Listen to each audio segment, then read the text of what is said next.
Magandang araw po sa lahat. Magandang araw sa aking mga regular na nanonood ng aking mga video. Maraming salamat sa patuloy pa rin sumusuporta sa akin. Nandito po tayo para sa tutorial ng pag-update ng Google Adsense tax information, lalo na sa may mga problema ng tax, kasi mahirap yung may 30% na tax deduction sa ating mga salary sa YouTube. Sana masundan nyo ang aking gagawing video para sa pag-update ng tax information sa Google Adsense. Sana masundan nyo. Ito na ang video. Panoorin nyo na lang po. Maraming salamat. Okay, simulan na po natin. Punta lang po dito sa Chrome. Tapos, pwede nyo i-type dyan sa search Google. Basta pag andyan na yung Google AdSense, pindutin na lang po yung Google AdSense. Ito po.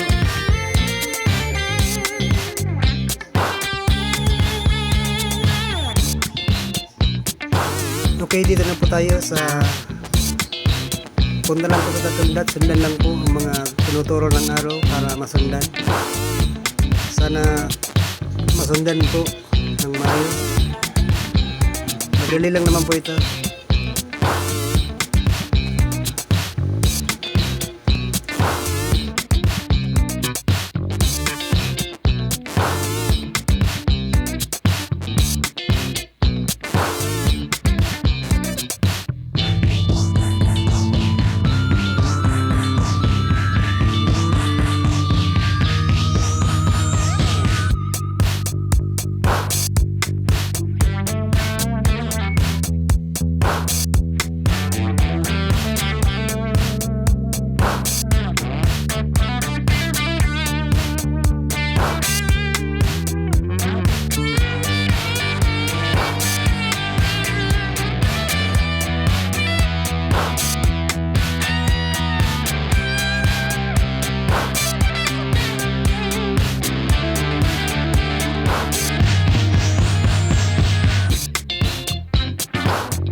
Ayan po, maraming salamat po sa nanood ng buo ng aking tutorial sa pag-update ng Google AdSense Tax. Maraming salamat po sa inyong lahat.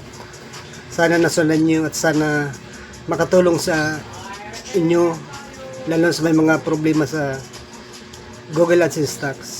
Sa nag-request ng kung paano pag-update, ito na, sana napanood nyo.